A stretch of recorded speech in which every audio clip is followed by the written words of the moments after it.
notification à présent. C'est parti, donc maintenant, j'arrête de dire des gros mots ou des blagues à deux balles. Alors, mes chers collègues, on se retrouve pour ce nouveau webinaire dédié donc à l'univers Google for Education. Durant cette session d'une heure, on aura comme objectif, hop, je vais accepter Camille, de travailler d'abord et avant tout sur la créativité. C'est ça qui va nous occuper. Et donc, pour travailler sur ce sujet, eh bien, je vais essayer moi-même d'être en pleine action créative, vous allez le voir. Et pour ce faire, en ligne de mire, je vais avoir un objectif qui soit très, très transversal, autant pour le fondamental que pour le secondaire, donc pour le premier degré pour nos collègues français et pour le secondaire, avec une activité plutôt littéraire, mais qui permettrait d'agglomérer pas mal d'activités, des activités artistiques de type dessin, comme je vais vous le montrer, des activités musicales, là aussi, je vais vous le montrer, des activités bien évidemment littéraires, mais qui pourraient être en français, mais aussi dans d'autres langues.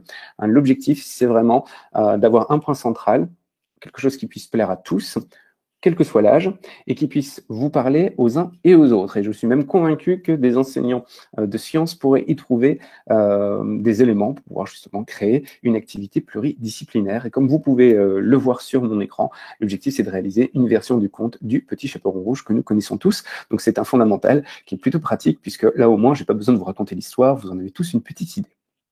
Et donc, pour réaliser durant l'heure cette variation sur le Petit Chaperon Rouge, eh bien, voilà comment je vais m'y prendre.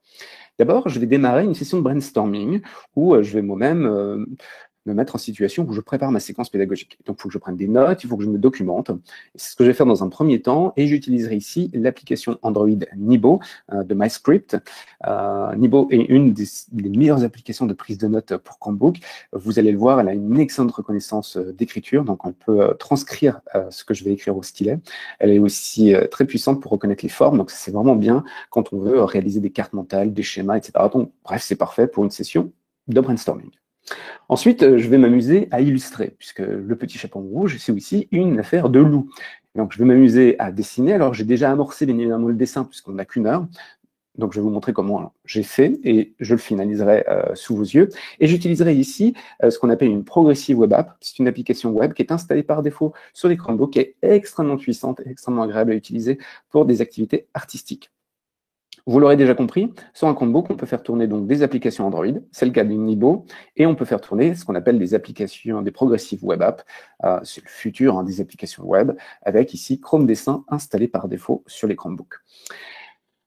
Une bonne histoire, c'est aussi une bonne bande-son. Et pour ce faire, eh bien, je vais enregistrer à la fois le texte en voix off et puis ajouter une ambiance musicale, une ambiance qui nous plonge dans la forêt avec les loups, etc. Et ici, j'utiliserai cette fois un service web, Soundtrap. Soundtrap a le bon goût, comme CoSpace, que nous demandait Catherine il y a quelques instants dans le chat, d'exister en version application, mais aussi d'exister en version web. La très grande force de la version web, c'est que bien évidemment, vous pouvez commencer votre travail sur une machine, le poursuivre sur une autre, vous pouvez commencer sur un PC Windows, le poursuivre sur un Chromebook et inversement. Et puis pour terminer cette heure de webinaire, eh bien on passera à la phase finalisation avec la conception d'un ouvrage. Ici, j'utiliserai Book Creator, qui est une autre Progressive Web App extrêmement puissante. Vous la connaissez certainement dans sa version application pour iOS. Il fut un temps, il y a eu une application Android, mais vous allez voir que la version web est bien plus intéressante et bien plus puissante. Et cette finalisation permettra de publier le travail. En l'occurrence, ici, une publication à destination des élèves et des parents, et puis j'utiliserai naturellement Classroom pour la cerise sur le strudel, même si le strudel n'a pas de cerise. Voilà un petit peu pour notre feuille de route de ce webinaire. Et dès à présent, eh bien, je vais passer en mode de démo. Donc, je vais vous reproduire l'écran d'un de mes Chromebooks, parce que j'en ai un qui est en train de me filmer, puis un autre que je vais manipuler ici avec mon stylet. Comme ça, vous allez pouvoir découvrir l'environnement du Chromebook si vous ne connaissez pas, si vous ne connaissez pas d'autre chose que Windows, Linux ou macOS. Là, vous verrez toute l'interface. Et puis donc, je vais pouvoir vous guider pas à pas dans cette feuille de route, vous avez pu le voir en différents actes. Donc, c'est parti. J'arrête la reproduction ici de mon support et puis je vais afficher donc l'intégralité de mon écran maintenant. C'est parti.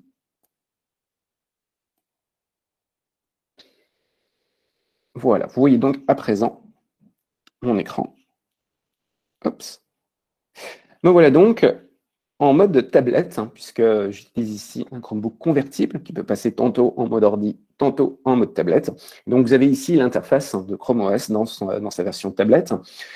Si vous avez un smartphone Android, ça ne devrait pas trop vous perturber. Il y a pas mal d'icônes que vous allez reconnaître. Et puis, si vous êtes plutôt un utilisateur de l'iPad, il y a des choses aussi assez proches, hein, notamment la barre du bas, hein, ce qu'on appelle le dock hein, sur macOS, hein, qu'on appellera ici la bibliothèque, le shelf hein, sur Chrome OS. C'est là où vous allez mettre vos raccourcis d'applications. Ce shelf, hein, vous voyez, il contient plusieurs applications et je pense que les icônes peuvent vous être connues entre l'icône de Gmail, l'icône de Chrome, l'icône du Play Store. Bref, c'est des fondamentaux, on va presque dire. Et puis, vous avez la partie haute hein, qui contient mes pages d'applications. Vous remarquerez à droite les petits points qui vous indiquent qu'il y a plusieurs pages d'applications. Et bien évidemment, comme sur tous les systèmes aujourd'hui, hein, vous pouvez créer des dossiers. Par exemple, mon dossier musique, ici même, voilà, qui contient un mélange hein, d'applications Android et d'applications web. Vous remarquerez que j'ai tout en haut une partie de recherche, une recherche qui me permet de chercher mes informations sur mon Chromebook, mais aussi de chercher des applications sur le web. Et puis, vous remarquerez même en haut à droite la petite icône de l'assistant. Je ne vais pas prononcer le mot magique, sinon mon assistant derrière va s'activer. Mais ici, ça me permet de lancer des requêtes, hein, par exemple. Comment vas-tu aujourd'hui? Voilà. Donc là, ici, je sollicite mon assistant. Et puis en bas à droite, nous avons de quoi activer ici nos paramètres, hein, les réglages de son, les paramètres Wi-Fi, etc. Voilà pour un très rapide aperçu de l'environnement Chrome OS. Ce qui m'intéresse ici, c'est d'abord et avant tout de lancer l'application Nibo qui se trouve justement dans ma bibliothèque tout en bas. Je la lance à présent. Nous voilà donc sur Nibo du développeur MyScript. Développeur français, cocorico, au passage. Je vais venir sur mon écran d'accueil. Voilà, et donc vous voyez que Nibo s'apparente ni plus ni moins à un cahier numérique. On va donc pouvoir prendre des notes manuscrites, on va pouvoir prendre des notes au clavier, on va pouvoir importer des PDF et les annoter. Et la très grande force de Nibo, c'est vous le voyez en haut à gauche, j'ai un petit bouton Sync en bleu avec des petites icônes de nuages tantôt vers le haut, tantôt vers le bas. Ça, c'est pour me permettre de synchroniser l'ensemble de mes carnets de notes, ce qui me permet de passer d'une machine à une autre, par exemple, hein, pour retrouver l'ensemble de mes manuscrits. Donc ici, il y a par exemple mon carnet de notes formation qui a besoin d'être mis à jour, puisque je l'ai travaillé sur une autre machine, et j'ai aussi mon dossier GoVisio qui a besoin d'être mis à jour, puisque je l'ai travaillé aussi sur une autre machine. Je vais donc appuyer sur le bouton de synchronisation, et voilà. La synchronisation est en train de se faire. Je récupère les dernières modifications de mes carnets. Vous voyez qu'il y a plusieurs notes qui sont apparues à présent. Alors, ce que je vais faire, c'est que je vais me rendre dans mon dossier ici de formation. Bonjour Arnaud, bienvenue, ça fait plaisir qu'on ne s'est pas vu, ça fait longtemps qu'on ne s'est pas vu, plaisir de t'accueillir. Alors, je vais ouvrir donc ce carnet de notes de formation, et puis je vais donc appuyer sur mon bouton plus, et ici on le voit, je peux importer un PDF, je peux créer une page libre au format A4, donc vraiment comme un carnet de notes, ou je peux choisir la page libre, et donc dans ce cas, ça sera une gigantesque page, comme une sorte de gigantesque tableau blanc, où je n'aurai pas de limite de taille. Ici, je vais choisir plutôt une nouvelle page, voilà, de type feuille A4. Voilà. Maintenant, je vais faire quelques recherches hein, sur mon chaperon rouge. Alors, j'en ai déjà mené quelques-unes. Je vais juste donc vous montrer comment ça se passe en termes de prise de notes. Ici, ce que je vais faire, c'est vraiment être dans cette situation où je vais noter une préparation de mon cours sur le petit chaperon rouge. Je ne prends pas forcément de précaution à l'écriture, mais regardez ce qui se passe juste au-dessus de mon texte. Nibo va reconnaître en temps réel mon écriture, et je précise que ça fonctionne sans Internet. Donc c'est très pratique, vous pouvez être dans le train, le bus, prendre des notes, et en fait l'application va reconnaître. Et si je double tapote sur mon texte, il est automatiquement converti. Ici, je vais dans ma prise de notes, dans mon brainstorming, avoir besoin de consulter des pages web, par exemple, et puis de prendre des notes en simultané. Donc un Chromebook me permet naturellement d'afficher plusieurs pages en même temps, même si je suis en mode tablette. Donc ici, je vais passer en mode multitâche. Donc vous voyez toutes mes applications qui sont lancées. Il y en a certaines qui sont lancées en vue de notre formation. Je vais prendre ici Chrome, que je vais mettre sur ma partie droite. Partie gauche, pardon. Voilà. Donc, hop, ça. Voilà. Ici, que je vais avoir besoin là. Et puis, je vais ouvrir Nibo sur ma partie droite. Voilà. Alors, dans Chrome, je n'ai pas besoin de voir vos petites frémousses. Je vais plutôt ouvrir un nouvel onglet et lancer une petite recherche ici sur le petit chaperon rouge. Voilà. Je vais ouvrir ici, par exemple, ma page Wikipédia.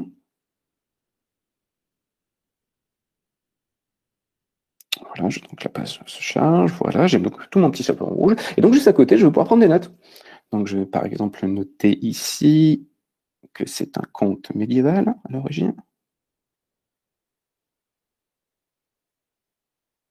Ça remonte au XVe siècle, je crois.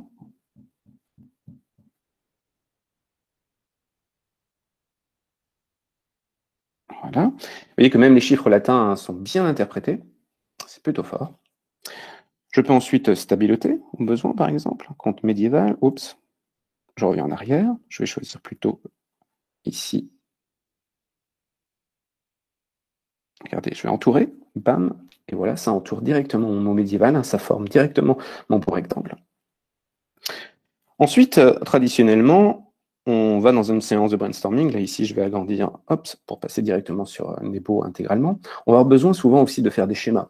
Par exemple, dans un conte, on va travailler sur le schéma narratif. Ce que je vais en faire, c'est plus, en haut à droite, et je vais choisir d'ajouter un diagramme.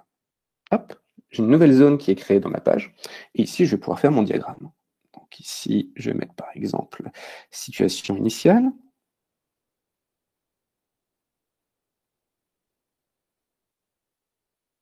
Alors, vous avez une petite latence du fait de la visioconférence. Donc, ne vous inquiétez pas si vous voyez comme ça une différence entre ce que je dis et ce qui s'affiche sur l'écran.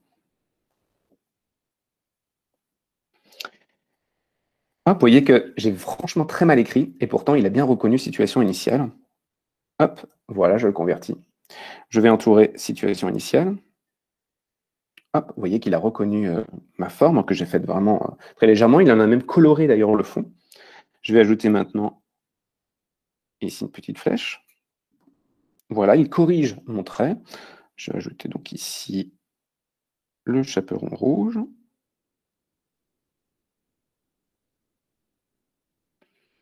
Voilà, il a reconnu là aussi le texte. Je double tapote pour valider. Je peux entourer. Hop, même chose. Donc, je vais pouvoir ainsi, dans Nibo, avoir ma prise de notes manuscrite, plus mon diagramme avec toute ma garde mentale pour, par exemple, détailler le schéma narratif. À partir de là, je ne veux pas vous faire l'intégralité de mes recherches sur le petit chaperon rouge. Je vous laisserai découvrir tout l'historique et notamment la période pivot, qui est la version de Perrault, puis la version de Grimm, la version de Grimm étant celle que nous avons certainement tous raconté à nos enfants avec la galette au beurre, etc. Mais ce que je vais faire maintenant, c'est faire des trucs un peu plus fun, et puis on va passer du côté du loup, parce que bon, une carte mentale, une prise de notes, c'est créatif, mais rien ne vaut le dessin. Pour ce faire, je vais donc revenir sur mon écran d'accueil pour vous familiariser avec l'environnement du Chromebook. Dans toutes mes applications, il y en a une qui est installée dès le départ, c'est-à-dire que dès que j'active mon Chromebook pour la première fois, elle est présente. Celle qui se trouve quasi au milieu de mon écran, c'est Chrome Dessin, que je vais donc lancer maintenant. Chrome Dessin, comme pour Nibo, va se synchroniser avec mon Google Drive, et donc je vais pouvoir passer d'une machine à l'autre et retrouver l'intégralité de mes dessins. D'ailleurs, l'application, c'est ce qu'elle est en train de faire en ce moment, elle est en train d'aller chercher les modifications que j'ai pu apporter sur d'autres machines. Et effectivement, je navigue, je vous avoue, entre plusieurs Chromebooks, et donc ça vaut le coup d'avoir une fonction de synchronisation. Hop, je vais d'ailleurs vérifier, je pense que j'en avais... Hop, je croyais l'avoir déjà précédemment lancé.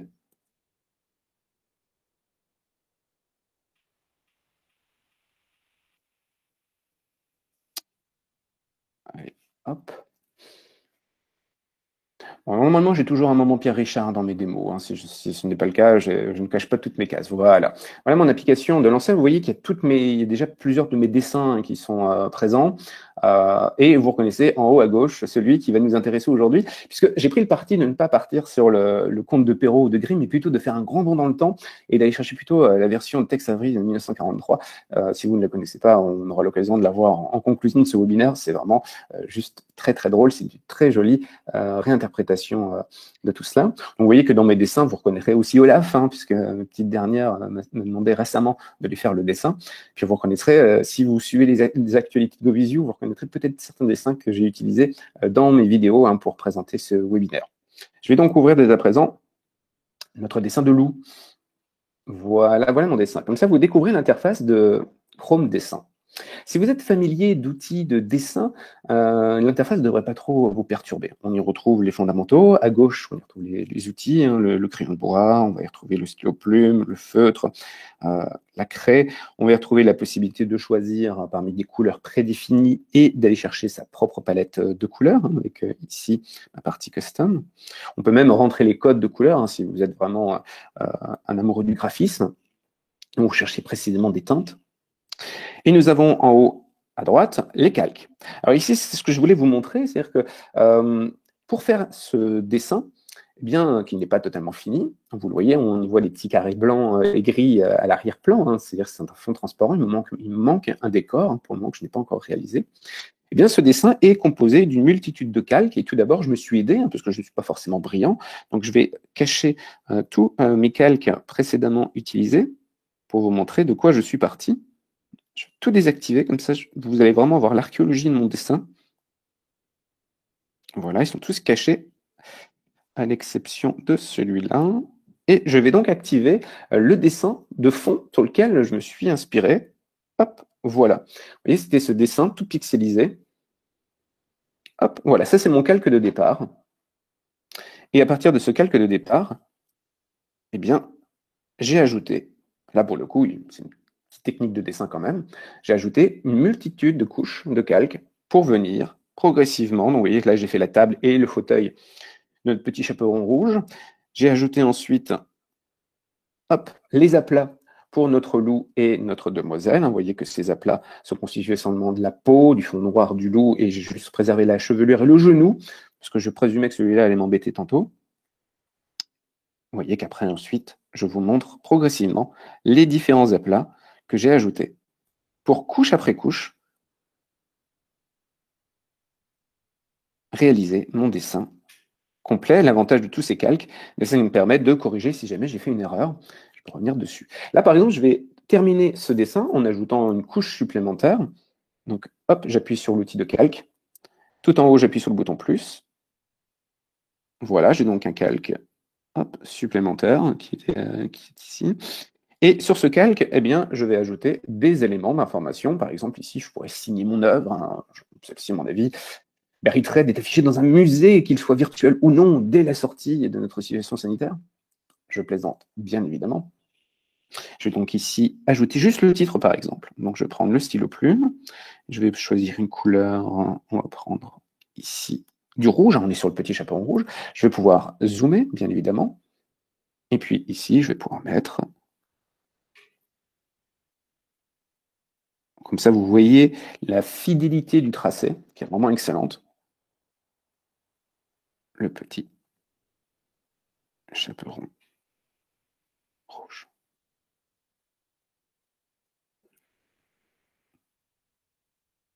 Voilà, mon titre est ajouté. Et puis, il ne me reste plus qu'à ajouter la signature de l'artiste. Et voilà. Maintenant, ce dessin, il ne me reste plus qu'à l'enregistrer. Et l'avantage, c'est que Chrome Dessin me permet de sauvegarder ici cette image. Et voilà, vous avez une petite notification en bas à droite qui vous annonce que mon dessin a été enregistré dans mon dossier de téléchargement. Je vais le retrouver ici. Je vais dans mes téléchargements, dans mon dossier. Comme ça, vous voyez l'explorateur de fichiers hein, du Chromebook. Vous voyez que c'est beaucoup plus sobre que l'explorateur de fichiers de Windows. Ça ressemble assez proche quand même, assez fortement au Finder du Mac hein, ou à l'explorateur de fichiers. Vous retrouverez aussi l'application fichiers sur votre iPad. Donc on y retrouve en haut à gauche les différentes catégories, l'audio, les images, les vidéos, etc. Le dossier lecture, c'est un raccourci qui provient de mon Drive. Nous y trouvons ensuite le dossier téléchargement qui se trouve, c'est en gros le stockage qu'il y a sur mon Chromebook. Nous avons un accès directement ici au Google Drive. C'est ni plus ni moins en fait qu'une sorte de disque dur virtuel hein, qui se trouve dans ma machine. Et puis nous avons ici un accès à ma carte SD. Et donc dans mon dossier téléchargement, sans surprise, nous avons ici mon fichier d'aujourd'hui à 10h49. C'est bien mon dessin. Bien. Maintenant que nous avons dessiné, que nous avons fait notre loup, que nous avons même signé l'œuvre, eh bien on va avancer un peu plus et cette fois on va partir sur la partie audio parce qu'il va falloir raconter l'histoire. Alors, ce que je vais faire maintenant, c'est que je vais cesser de reproduire l'intégralité de mon écran et je vais vous afficher uniquement un onglet pour une raison simple, puisque si vous souhaitez diffuser l'audio lors d'une session Google Meet, il faudra diffuser un onglet et non pas l'intégralité de votre écran. Ce que je vais faire, puisque je vais avoir besoin que vous entendiez mon enregistrement audio, ma voix off, et puis toute l'ambiance musicale. Alors, ce que je vais donc faire maintenant, c'est vous reproduire uniquement un onglet. Et je vais donc choisir ici mon onglet avec Soundtrap. Et c'est parti, nous voilà à présent dans Soundtrap. Alors Soundtrap, c'est un superbe service web. En gros, si vous connaissez GarageBand sur le Mac ou sur l'iPad, eh bien dites-vous que c'est la même chose. Mais en version web, ça veut donc dire que ça marche sur tout et n'importe quoi, même sur un frigo connecté. Soundtrap appartient aujourd'hui à Spotify, ce qui est très pratique à plein d'égards, notamment sur la manière dont on pourra pousser le contenu qu'on aura réalisé dans Soundtrap. Si vous êtes un podcasteur en herbe, eh bien c'est une solution tout à fait idéale. Bienvenue Ronan. Alors, j'ai donc Soundtrap qui est déjà ouvert, hein, je me suis déjà connecté, donc j'ai ici toute ma partie de studio, et vous voyez que j'utilise régulièrement en fait, Soundtrap pour enregistrer justement des podcasts, comme vous pouvez le voir, mais aussi des petits messages audio, comme pour souhaiter joyeux anniversaire à un ami. Vous voyez que je me suis déjà amusé avec le petit chaperon rouge tantôt, je ne vais pas reprendre ce fichier, j'ai même enregistré des versions audio de réponse, voilà, très utile pour raconter des histoires à ses enfants quand on est absent. Je vais donc enregistrer je vais donc aller dans le studio musical à présent. C'est parti. Donc Soundtrap, c'est ni plus ni moins qu'un studio musical dans le web. Vous n'avez rien besoin d'installer, vous allez vous retrouver avec tous les outils de conception musicaux. On y retrouvera bien évidemment les outils pour enregistrer votre voix, les outils pour enregistrer des instruments, et puis bien évidemment des boucles musicales, ce qui sera très utile ici. Alors, vous voyez que lorsque je lance Soundtrap pour la première fois dans un projet, j'ai le choix entre un projet musical ou un projet de podcast. Alors, dites-vous que ce n'est pas contraignant, hein. Vous pourriez choisir l'un pour faire l'autre. C'est juste qu'en fait, quand vous choisissez par un podcast, vous allez avoir automatiquement des pistes qui sont adaptées avec des filtres pour les micros. Voilà. Moi, ici, je vais choisir plutôt musique parce que je vais plutôt me mettre dans l'ambiance d'abord. Voilà mon studio, vous voyez, qui pour le moment il est vide. En haut à gauche, j'ai ajouté une nouvelle piste. J'ai la partie centrale qui me permet de choisir d'ajouter directement un instrument musical, d'ajouter une piste, d'ajouter un fichier audio. Donc si vous avez déjà des fichiers préenregistrés, vous pouvez les importer. Ça, c'est très pratique en classe, hein, quand on veut mixer les différentes productions d'élèves. Et puis, nous avons aussi la possibilité d'inviter un ami, voire des amis, puisque Soundtrap, puisque c'est un service web, c'est collaboratif. Vous pouvez donc inviter plusieurs personnes à venir bosser avec vous sur votre projet musical ou votre projet de podcast. Je vais donc ajouter ici, tout d'abord, une piste de micro, puisqu'elle me servira pour ma voix off. Voilà, j'autorise bien évidemment l'accès à mon micro. Et vous voyez qu'en fait, si je choisis le micro et que je suis sur mon ordi, le filtre par défaut, ça sera un filtre pour améliorer la restitution de mon son. Je vous avoue que je ne vais pas choisir celui-là, tout simplement parce que vous pouvez le voir, il a beaucoup de reverb ici. Donc je pourrais bien évidemment diminuer le reverb à la main. Si vous ne faites pas attention à ce genre de détails, vous allez vous retrouver avec une voix très cathédrale. Ça peut valoir le coup dans certaines circonstances, dans d'autres, bon, c'est un petit peu too much. Et donc, si vous souhaitez choisir d'autres filtres, c'est pas un problème puisque Soundtrap en dispose de très nombreux. Hein, si vous êtes plutôt dans du slam à la grand corps malade, hein, vous avez un filtre qui sera là pour certainement améliorer le résultat. Pas sûr que ça améliore vos qualités de slammer, mais bon. En tout cas, vous le voyez, il y a de très nombreux filtres. Et moi, je choisirais plutôt le filtre qui va améliorer mon micro local, puisque je vais être avec un tout petit micro. Hein, vous voyez, c'est mon micro casque. C'est pas le micro professionnel, hein, par excellence. Voilà. Hop, diminuer ici cette partie-là. Je ne vais pas enregistrer tout de suite ma voix. Je vais laisser cette piste de côté. Par contre, je vais tout de suite aménager une piste de fond sonore pour me mettre moi-même dans l'ambiance. Et je vais utiliser les icônes qui sont à droite, et en particulier ici, m'accroche. Puisque c'est ici que je pourrais chercher des boucles musicales. Donc, si vous avez déjà utilisé GarageBand, que ce soit sur Mac ou sur iOS, ça devrait vous rappeler quelque chose, puisqu'on a ici effectivement un navigateur de boucles tout à fait similaire. Et ici, je peux choisir autre chose que des boucles musicales. Je pourrais chercher des bruitages, puisque Soundtrap me donne accès à une vaste banque d'extraits sonores de tout type. Au passage, vous voyez que, vu que je suis en mode tablette, quand je cherche à tapoter du texte, vous n'allez pas voir forcément le résultat. Mais moi, ici, je peux écrire directement mon texte au clavier virtuel ou avec mon stylet, Ici, ce que je vais chercher, c'est tout simplement des sons de forêt. Je vais les chercher en anglais pour élargir mon spectre de mots-clés. Et vous voyez que je vais prendre le premier, puisque j'ai Fantasy Forest Birds, c'est parfait. Je vous fais écouter, je vais monter le son. Voilà. Voilà, vous avez le son ici. Je vais donc ajouter cette piste à présent. Bien évidemment, puisque c'est un extrait sonore, celui-là, il ne sera pas lié à la tonalité. Hein, donc, bon, en même temps, je ne vais pas chanter faux sur cet exercice. Et voilà, la piste de forêt est à présent ajoutée. Donc on récupère l'intégralité et boum, je vais avoir une très longue piste d'ambiance sonore sur laquelle je vais pouvoir poser ma voix. Ça peut énormément aider les élèves hein, pour pouvoir se caler, d'avoir un fond musical, une ambiance. Si vous souhaitez par exemple faire une version audio d'un conte fantastique, mettez d'abord une bonne ambiance pour ensuite vous poser votre voix. Ça permettra d'être beaucoup plus dramatique. Alors, ça peut être un petit peu long.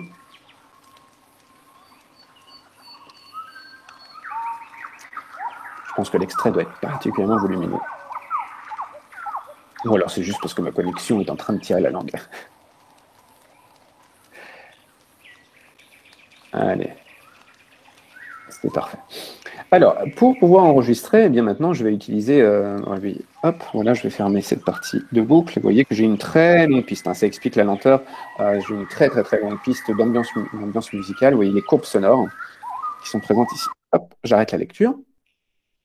Et donc maintenant, ce que je vais faire, c'est me caler sur la partie micro, qui est ici.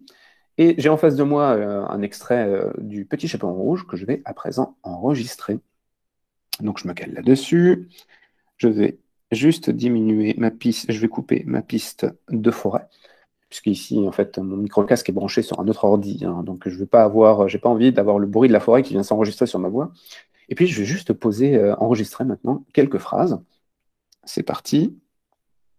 Donc, je suis bien en micro.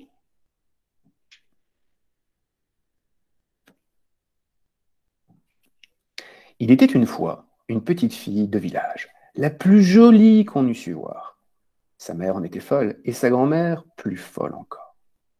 Cette bonne femme lui fit faire un petit chaperon rouge qui lui seyait si bien que partout on l'appelait le petit chaperon rouge. Un jour, sa mère ayant cuit et fait des galettes, lui dit: Va voir comment se porte ta grand-mère, car on me dit qu'elle était malade. Porte-lui une galette et ce petit pot de beurre. Le petit chaperon rouge partit aussitôt pour aller chez sa grand-mère, qui demeurait dans un autre village. En passant dans les bois, elle rencontra compère le loup, qui eut bien envie de la manger. Je m'arrête ici. Même si j'aurais eu plaisir à vous faire ma voix de grand-mère. Bonjour, ma petite, entre donc dans cette maison. Voilà. Mais ça sera pour plus tard ou un autre webinaire. J'ai donc ici mon fichier de base hein, qui contient à la fois, donc, hop, je vous fais écouter. Je vais décaler un petit peu d'ailleurs mes pistes sonores ici. Il était une fois une petite fille de village, la plus jolie qu'on eût su voir. Sa mère en était folle et sa grand-mère plus folle encore. Cette bonne femme lui fit faire un petit chaperon rouge. Voilà. Vous voyez que pendant que je lançais l'écoute, je réglais le volume de ma voix et le volume de l'ambiance musicale. Voilà. Ajoutons ici, dans la banque de sons, il n'y a pas de loup. C'est un scandale, et donc c'est une invitation à ce que je fasse moi-même le loup. Je vais donc ici couper le micro et l'ambiance musicale, ajouter une nouvelle piste, ajouter une piste de micro, et je vais donc enregistrer mon loup. Attention.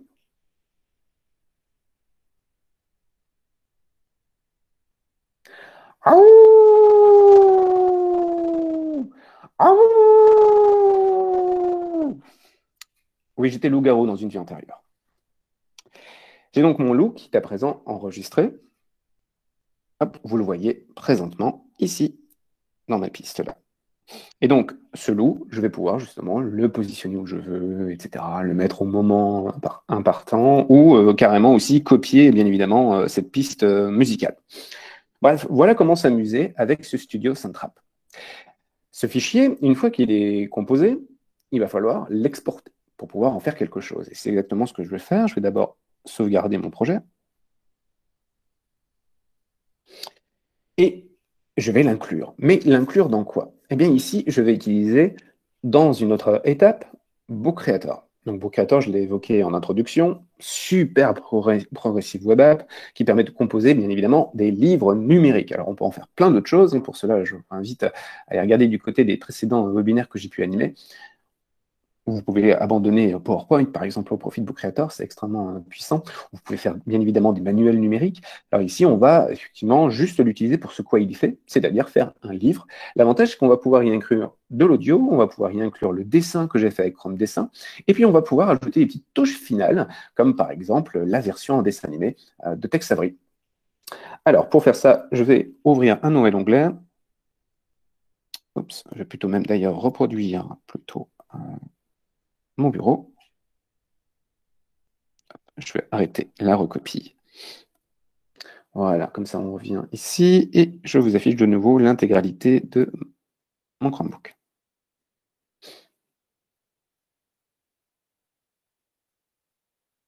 Voilà, vous retrouvez l'intégralité de mon écran. Et donc, installé sur mon Chromebook, vous voyez, j'ai Book Creator à droite que je lance ici, que j'avais déjà précédemment lancé. Voilà l'écran d'accueil, pardon, pas l'écran d'accueil de Book Creator si vous ne connaissez pas. Donc Book Creator permet de créer plusieurs bibliothèques, plusieurs types de bibliothèques. Vous avez par défaut une bibliothèque qui est protégée, celle avec un cadenas, celle qui s'intitule My Books. Seul vous pouvez voir les livres qui sont à l'intérieur. Et puis vous pouvez créer des bibliothèques partagées que vous allez partager avec vos élèves. Et puis vous pouvez aussi avoir des bibliothèques pour lesquelles vous avez été invité par d'autres collègues pour venir bosser avec eux. Ici, vous le voyez, j'ai été invité sur 3 bibliothèques différentes. Je vais d'abord donc aller dans ma bibliothèque personnelle, ici, et je vais lancer la création d'un nouveau livre. Nous avons différents formats. La ligne du haut, c'est pour faire des livres plutôt traditionnels, hein, de type roman, de type manuel. Et puis la rangée du bas sera plutôt pour faire des bandes dessinées, mais c'est aussi très judicieux de l'utiliser pour faire du storyboarding, par exemple, hein, parce qu'on a toutes ces cases. Ça peut être très intéressant aussi pour faire des tutoriels, par exemple, en étape par étape. Imaginons une expérience scientifique et on doit avoir tout un protocole expérimental. Eh bien, le format bande dessinée est particulièrement bien adapté pour ça. Dans le cas précis de notre petit chaperon rouge, je vais choisir plutôt le format 4/3 de type roman. Me voilà devant l'angoisse de la page blanche. Puisque qu'on soit dans un livre numérique ou pas, eh bien, il va falloir créer. C'est bien un webinaire sur la créativité, donc allons-y. Je vais utiliser le bouton plus qui va me permettre d'ajouter beaucoup d'éléments, franchement de tous les types, puisqu'on va pouvoir créer des blocs de texte, on va pouvoir ajouter des photos, on va pouvoir ajouter des vidéos, on va pouvoir ajouter du son, et puis on peut ajouter des images qu'on a déjà réalisées, et ça tombe bien, puisque moi j'en ai déjà une. Je vais donc faire importer à partir de mon ordinateur. Vous voyez qu'ici, je vais chercher mon fichier de tout à l'heure, hein, de Chrome Dessin. Hop, ici. Voilà, je l'ouvre. Et sans surprise, nous retrouvons le dessin que j'ai réalisé tout à l'heure. Dans Book Creator, tous les éléments que vous ajoutez sont des blocs. Blocs que vous pouvez manipuler, que vous pouvez déplacer, etc. Alors ici, ça tombe bien, j'ai un fond blanc, donc ça marche vraiment bien. Je vais pouvoir comme ça me mettre précisément. Voilà, j'ai mes petits repères. Ce que je vais ajouter ici, c'est tout simplement un petit bloc de texte. Vous voyez que le bloc de texte dans Book Creator est fort modeste, hein, puisque on a juste effectivement du gras, de l'italique, du surligné, mais on a le petit bouton que vous reconnaissez certainement, la petite chaîne de lien hypertexte. Ça, c'est très intéressant parce que ça permet de créer des liens hypertexte vers l'extérieur, sans surprise, mais beaucoup plus intéressant, ça permet de créer des liens internes. Donc ça, c'est parfait si vous faites un index, une table des matières, etc. Alors, vous voyez qu'au passage, là, vous voyez l'écran, le clavier virtuel de mon Chromebook, puisque je suis en mode tablette. Ce clavier virtuel, il est extrêmement riche, puisqu'on va pouvoir écrire dans plusieurs langues. Vous voyez qu'ici, je suis en langue anglaise. Hein, vous avez le US qui est en bas ici. Si je maintiens ici, je peux choisir en français. Nous avons aussi la possibilité, hop, vous voyez que je passe en français. Nous avons la possibilité aussi d'utiliser l'écriture au stylet. Donc, par exemple, ici, je vais écrire tout simplement mon prénom. Et en écrivant, il va reconnaître, hop, et je peux donc, en tapotant sur mon prénom Guilain, hop, il convertit automatiquement les choses. Je vais faire la même chose, par exemple, pour mon nom de famille. Hop. Et vous voyez qu'il a reconnu avec différentes propositions, et je peux valider ici. Hop, je valide, et j'ai donc mon petit bloc de texte qui est ici. Ce petit bloc de texte, comme dans n'importe quel logiciel de publication, que ce soit Pages sur le Mac ou sur iPad, que ce soit Microsoft Publisher sur votre PC, eh bien tous ces blocs peuvent être personnalisés. Et ici, j'utiliserai le bouton I en haut à droite. Ce bouton I, c'est le bouton d'inspecteur. C'est un bouton contextuel qui va changer au fil du temps, comme sur Pages d'ailleurs sur l'iPad. Et je vais donc pouvoir centrer ce bloc de texte. Je vais pouvoir changer les polices de caractère. J'ai des polices avec sérif et des polices sans sérif.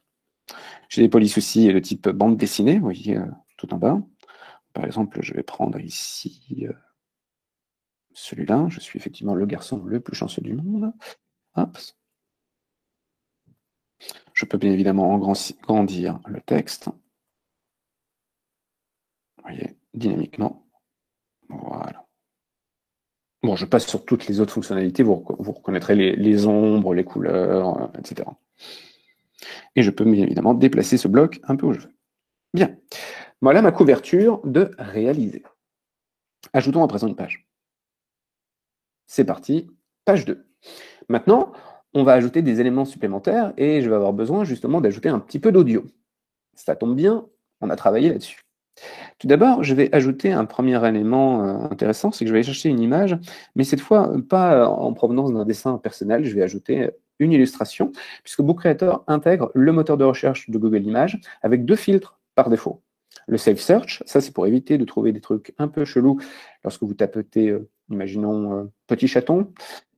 Et on a ensuite le filtre des Creative Commons, donc toutes les images que vous allez avoir pourront être utilisées, intégrées sans votre livre, sans avoir de problème de droit. Donc ici, par exemple, on va chercher une image de loup. Voilà. On va prendre, par exemple, celle-ci. Elle est au format portrait, ça m'arrange. Comme ça, je vais pouvoir déplacer ce bloc ici. Hop. Et je vais pouvoir ajouter sur la partie gauche un bloc de texte. Plus texte. Ici, maintenant, je voudrais vous montrer une autre fonctionnalité très intéressante. C'est, en termes d'accessibilité, c'est le micro que vous avez en haut à droite, hein, puisque je vais pouvoir dicter à la machine. Je vais reprendre mon texte ici. Il était une fois une petite fille de village, virgule, la plus jolie qu'on eût su voir, 2 points. Sa mère en était folle, virgule, et sa grand-mère plus folle encore, point.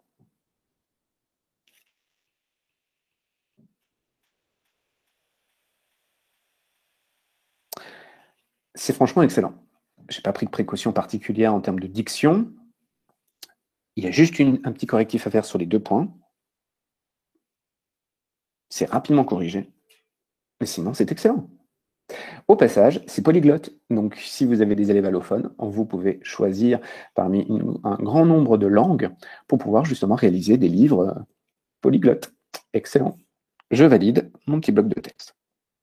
Je peux le déplacer, l'aménager, etc. Ajoutons maintenant un autre élément. Il me manque un petit quelque chose, par exemple un arbre ou quelque chose, une petite illustration qui va venir se mettre ici. Je pourrais retourner dans Chrome Dessin. Bien évidemment, surtout que je bénéficierais des calques, etc. Mais ici, j'ai juste besoin d'un petit quelque chose de visuel. Je vais appuyer sur plus et je vais choisir crayon. J'ai une fonctionnalité de dessin extrêmement intéressante dans Book Creator. Ici, je ne vais pas utiliser les fonctions que j'aurais pu avoir dans Chrome Dessin de manière plus efficace. Par contre, je vais utiliser la petite icône que vous reconnaissez certainement en haut à droite. C'est l'icône d'emoji. Alors ici, elle n'est pas du tout accessoire, puisque les emojis que je vais pouvoir utiliser seront en très haute définition. Je vais faire une petite recherche. Alors, voilà mes petites recherches avec un arbre. On va prendre ici ce sapin. Et vous voyez que ce sapin, je vais pouvoir l'agrandir. Il sera en top qualité. C'est juste impressionnant. Ce qui veut dire que l'ouvrage que vous allez publier, il sera franchement très agréable visuellement sur n'importe quel type d'écran. Et puis, si vous avez la perspective de l'imprimer, vous aurez aussi un rendu très très bon. Bien évidemment, je vais pouvoir aussi ajouter d'autres arbres que celui-là.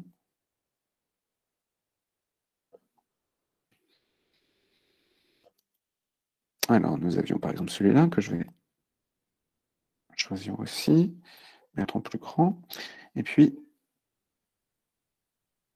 oups, là. Ajoutons maintenant un petit peu d'audio à notre histoire. Puisque je peux faire deux choses ici. Je peux enregistrer de l'audio directement dans Book Creator, donc ce sera une petite capsule audio, et je vais pouvoir aussi importer un fichier préexistant. En l'occurrence ici, le fichier que j'ai réalisé dans Soundtrap. Je vais d'abord vous montrer la petite capsule audio que j'ai enregistrée ici. Mon interface change légèrement. En haut à droite, j'ai un petit Start Recording pour pouvoir m'enregistrer. En appuyant dessus, je vais avoir un petit compteur 3, 2, 1 et je vais pouvoir m'enregistrer. Bienvenue dans la terrifiante histoire du petit chaperon rouge. Voilà. Je peux réécouter mon enregistrement. Je vais le valider. Et me voilà avec une petite capsule audio que je peux laisser de manière explicite. Donc là, on saura qu'il faut tapoter dessus pour écouter le fichier ou cliquer à la souris. Et sinon, je peux opter pour une fonction très intéressante qui va nous rapprocher vraiment de l'audiobook ou même de l'application. Je vais pouvoir agrandir ma capsule. Je vais faire exprès de l'agrandir. Vous allez me dire, mais quelle idée de grandir comme ça ma petite capsule audio, on ne voit même plus le loup. Mais si j'appuie sur le bouton d'inspecteur, je vais pouvoir choisir de rendre invisible à la lecture ce fichier audio. Et donc si je passe en mode prévisualisation avec le petit triangle de lecture en haut à droite, hop, voilà ma page, vous voyez que le fichier audio, la capsule ne se voit pas. C'est en tapotant sur le loup que je vais lancer le fichier audio. Et si vous avez déjà utilisé des appareils mobiles avec vos élèves ou avec vos propres enfants, vous savez à quel point ils sont habitués à les tapoter un peu partout pour voir s'il se passe quelque chose. Si d'ailleurs ils ne sont pas familiers ou si vous êtes avec des collègues qui ne sont pas familiers, il suffira dans ce cas d'ajouter une petite information. N'hésitez pas à cliquer sur les images pour entendre les fichiers sonores. Je vais juste vérifier si mon export de tout à l'heure est bien terminé. Alors, non, Soundtrap. Alors, voilà, j'ai bien sauvegardé. Je vais donc faire fichier, exporter, exporter en fichier MP3. Et voilà, j'ai récupéré, vous voyez, petite notification en bas à droite, chanson sans titre.mp3. C'est le texte que j'ai enregistré tout à l'heure dans Soundtrap avec le son de la forêt, le loup, etc. Retournons dans Book Creator. Je vais ajouter une nouvelle page. Cette fois ici, je vais ajouter un loup, mais qui a l'air bien plus terrifiant. Celui qui va manger tout cru Mergrand. Plus, import. L'avantage aussi de maîtriser plusieurs langues, hein, tant soit peu si vous maîtrisez la langue de Joe Biden, par exemple, ça peut être extrêmement utile. Si vous maîtrisez l'allemand, n'hésitez pas, puisque les images qui sont répertoriées sont des images qui sont libres de droit, le champ est naturellement plus réduit que si vous allez tapoter dans des images commerciales. Donc n'hésitez pas à faire des recherches là aussi plurilinguistiques, ça permettra d'élargir le spectre de vos recherches. Je valide pour le loup. Vous voyez que puisque j'ai mis le mot en anglais, je vais avoir des résultats différents. Je vais donc prendre par exemple celui-là. Voilà, j'ai donc ce magnifique loup. Grâce à mes repères, je vais me positionner sur l'image. Si je déborde, ce n'est pas bien grave, puisqu'en fait, seule la partie de la page sera visible. Regardez, si j'appuie sur le bouton de lecture, voilà ma double page, et on voit bien que ma photo couvre l'intégralité de ma page. Je reviens en mode édition, et je vais donc maintenant ajouter, importer, à partir de mon ordi. Je vais donc chercher mon fichier MP3, exporté il y a quelques instants. Le voilà, je l'importe. C'est parti. Et mon fichier audio va se comporter de la même manière que la petite capsule audio que j'ai enregistrée tout à l'heure. Vous voyez qu'ici, j'ai bien ma petite capsule audio. Je peux agrandir.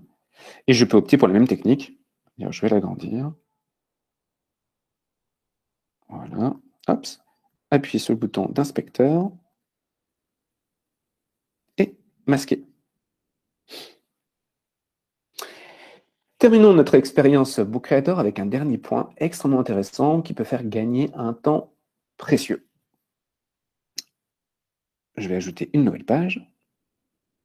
Et ce que je vais faire, c'est enregistrer de nouveau une petite partie de l'histoire, mais pour vous montrer une fonctionnalité de transcription dont dispose Book Creator. Donc là aussi, c'est extrêmement pratique.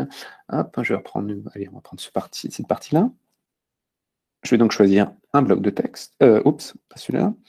Choisir d'enregistrer.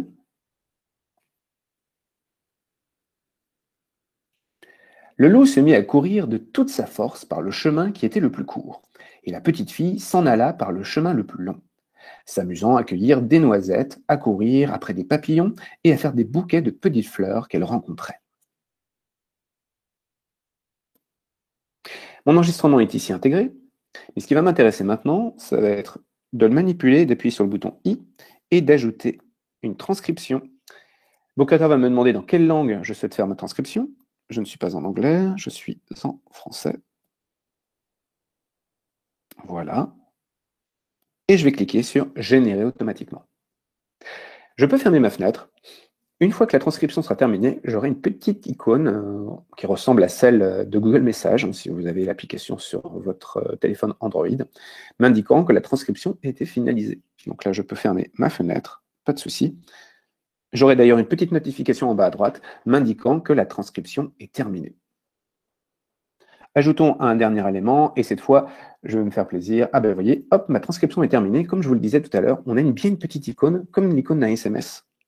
Si je tapote dessus, regardez, et voilà, Book Creator a transcrit le texte audio. Donc ça aussi, ça peut être vraiment très bien parce qu'on peut l'utiliser pour de la dictée à l'adulte, mais qui serait la dictée à la machine finalement. On va pouvoir l'utiliser nous aussi pour gagner du temps, imaginons en conférence, pendant un webinaire, vous laissez l'enregistrement audio, et puis en fait derrière, vous lancez la transcription. Ça sera naturellement plus long si votre webinaire dure 1 heure entière. Il y a plein d'usages détournés de cette fonctionnalité qui est vraiment génialissime. Donc je le disais, je termine avec une petite variation sur mon outil de dessin. Vous pouvez être de nature créative, mais peut-être que vous avez... Oh, excusez-moi, ça c'est les joies du webinaire en direct, puisque je suis seul à la maison, comme ça vous faites la petite visite en direct, puisque vous avez entendu la sonnerie de la maison. Hop, ça. Voilà, c'est ma grande qui rentre.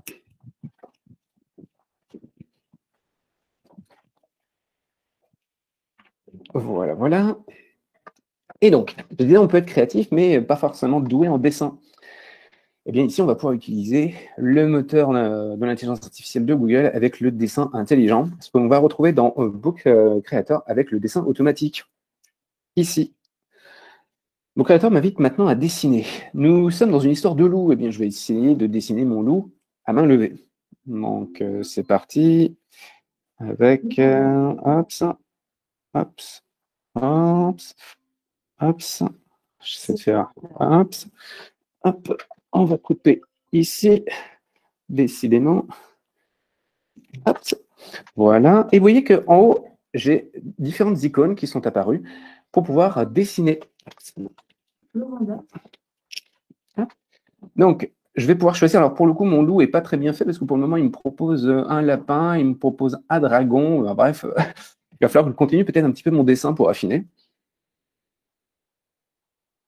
Et vous voyez qu'en haut, la barre est en train de changer au fil de mon dessin. Bon, là, pour le coup, les moustaches lui font croire que c'est plutôt un lapin. Bon, alors là, pour le coup, effectivement, Anthony, hein, c'est plutôt douteux comme dessin. Je pense que plus je vais continuer à dessiner, plus je vais aggraver mon cas. Donc, allez, soyons fous. Essayons de rattraper le coup avec un truc improbable. Si je fais 10 heures, un truc comme ça, qu'est-ce qu'il va me proposer? Tiens, ça sera drôle. Ah, bah voilà, comme ça, on aura un truc bien, bien, bien méchant. Bon, on a quitté le monde du petit chaperon rouge pour arriver à Game of Thrones. Hein, Westeros est sourd à nous. Une fois que j'appuie sur la croix en haut à droite, eh bien, je termine. Et donc, pour le coup, on le voit ici, le dessin que j'ai pu faire va pouvoir être augmenté, puisque je vais pouvoir, par exemple, ici, le colorier à l'intérieur, etc. Bref, je ne vais pas vous affliger davantage de ces compétences artistiques, ma foi, fort douteuses. Effectivement, je reprends l'expression d'Anthony. Si j'appuie sur Done en haut à droite, comme pour le texte, ceci est un bloc. Alors ça, c'est bien pratique quand vous faites des dessins un petit peu à main levée, pas forcément super bien faits, puisque en réduisant aussi votre canevas, vous allez de facto améliorer un petit peu la qualité apparente de votre dessin. Bien, terminons et partageons notre œuvre. Voilà, nous avons donc notre magnifique couverture du petit chaperon rouge. Il s'agit maintenant de partager cet ouvrage. Vous reconnaissez certainement l'icône au milieu, hein, qui est une icône de partage, hein, qu'on retrouve aujourd'hui dans tous les systèmes d'exploitation. Je suis l'heure de publier en ligne. Je vais juste ajouter un petit titre. Hop, je repasse en français. Le petit chaperon rouge. Je clique. Et c'est bon, je suis déjà en ligne, puisque Book Creator étant une progressive web app, je travaille en ligne. Donc l'enregistrement est automatisé et la publication est quasi instantanée. Maintenant, je vais tapoter sur Read Online pour lire mon livre, tel qu'il apparaîtrait hein, chez Mère Grand, par exemple, si je lui transmets l'ouvrage. Voilà à quoi ressemble le livre. Je suis ici en double page. Je peux effectivement lancer les fichiers audio. Je bénéficie d'ailleurs aussi, vous le voyez, du Read to Me, c'est-à-dire la lecture hein, par la machine. Au passage, si vous l'utilisez en langue française, je vous recommanderais de choisir donc la voix en français et de faire très attention. Oups. De prendre français et d'augmenter la vitesse de lecture, puisqu'en français, c'est un petit peu mou du genou, je trouve. Donc, on passera en vitesse rapide pour la lecture. Ce partage, il me reste à le finaliser définitivement, parce que cette adresse, je pourrais la partager justement par email, après dans n'importe quel environnement numérique que vous puissiez utiliser. En l'occurrence, ici, je vais plutôt privilégier Google Classroom. Je vais appuyer de nouveau sur le bouton de partage. Et vous voyez qu'ici, j'ai directement le bouton « Partager dans Classroom ».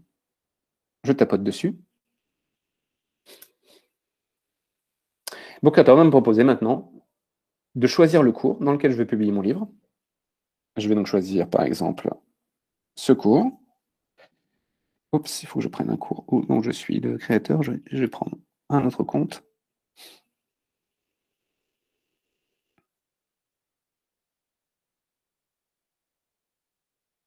Voilà. Je vais donc choisir ce cours ici. Maintenant, quel type d'action je vais opérer? Puisque dans Classroom, on peut pousser une ressource, comme on peut pousser aussi une évaluation. Je peux choisir ici, vous voyez, d'élaborer un devoir. Je peux poser une question sur le pouce à mes élèves, par exemple, quelle est la morale? Je peux aussi faire une annonce, annoncer que le livre est enfin publié. Donc ça, si vous avez un cours Classroom dans lequel vos parents sont inscrits, eh bien ça, c'est parfait pour eux. Vous pouvez dire, chers parents, voici l'ouvrage réalisé avec vos enfants. Et je peux créer un support, c'est juste une ressource. Donc ici, par exemple, ce que je vais faire, c'est faire une annonce. Vous voyez que mon cours Classroom s'est ouvert. J'ai ici le lien qui est en cours d'intégration dans mon cours Classroom. Voilà, j'ai mon lien qui est disponible et maintenant je peux faire ma petite annonce. Ici, je vais utiliser la dictée vocale intégrée à mon Chromebook avec le micro en bas à droite de mon clavier. Bonjour à tous, voici la nouvelle version du petit chaperon rouge réalisé durant notre webinaire. Et voilà, dictée vocale extrêmement efficiente aussi. On met un petit point d'exclamation. Je peux aussi ajouter un emoji. Par exemple, ici, l'emoji pour annoncer, pour faire qu'il y ait une annonce. Je vais prendre par exemple l'emoji. Je vais prendre celui-là, le bigophone. Voilà, ce sera parfait. Et il ne me reste plus qu'à publier. Boum. Et voilà.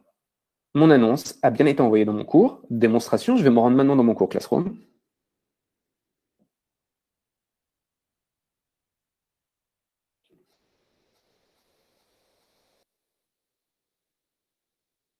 Voilà, mon espace est en cours de chargement avec mes différents cours.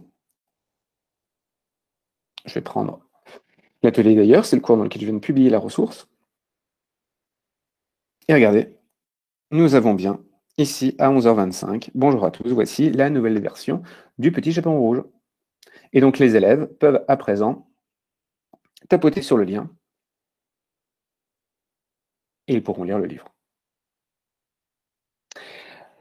Voilà mes chers collègues, comment en 1 heure, je vous ai montré donc comment prendre des notes pour concevoir tout simplement son brouillon. J'ai utilisé ici l'application Nibo, application particulièrement efficace qui reconnaît parfaitement bien l'écriture, à la fois pour les formules mathématiques, mais aussi pour les dessins, etc. C'est vraiment génialissime. J'ai ensuite utilisé Chrome Dessin pour réaliser ma petite illustration en partant de TextAbri. Et enfin, j'ai utilisé Soundtrap pour enregistrer mon fichier audio, que nous retrouvons donc ici dans tous mes icônes. Nous avons donc Soundtrap qui est ici, donc mon studio musical dans le nuage. J'ai exporté ma production en fichier MP3. Et ensuite, pour finaliser l'ensemble, c'est-à-dire pour agglomérer mon dessin fait dans Chrome Dessin, mon fichier MP3 en provenance de Soundtrap, eh bien, j'ai utilisé Book Creator, me permettant de réaliser le livre que nous avons donc ici. Bien évidemment, j'aurais pu faire beaucoup plus, mais un webinaire d'1 heure n'en aurait pas suffi. C'est pour cela que je vous invite à surveiller les annonces, puisqu'il est fort vraisemblable que nous ayons un prochain webinaire le mois prochain. C'est tellement cool de pouvoir vous retrouver que finalement, on y a pris goût. Et on pourra prolonger l'expérience et découvrir d'autres fonctionnalités autour de notre Chromebook. Et c'est vrai que si on peut le faire dans un esprit créatif et dans un esprit plutôt humoristique, eh bien, c'est tant mieux. D'ici là, moi, je vous souhaite une très, très bonne journée. Je vous souhaite de prendre bien soin de vous. N'hésitez pas à revenir vers moi, vers GoVisio, si vous avez des questions. Bien évidemment, on se fera un plaisir de répondre à vos attentes. Pour le coup, c'est relativement simple, puisqu'il suffit d'aller sur www.govisio.com. Je vous affiche ceci là maintenant. Voilà, donc n'hésitez pas. Vous avez une adresse contact. Vous y retrouverez aussi la section blog, dans laquelle je publie des articles, ainsi que notre tout récent podcast. Vous y retrouverez des éléments, bien évidemment, que j'ai pu évoquer ici. Vous y retrouverez d'autres éléments. Et puis, n'hésitez pas justement à compléter, puisque même dans le podcast, vous pouvez enregistrer des petits messages si vous avez des suggestions, des questions, etc. Je vous souhaite donc une très belle journée et je vous dis à bientôt. Et bien évidemment, Benoît, je réponds à votre question tout de suite. J'ai prévu ce soir, je crois, de vous faire un petit article avec justement le lien pour regarder le replay, bien évidemment. Je vais justement arrêter l'enregistrement d'ici quelques instants. À très bientôt.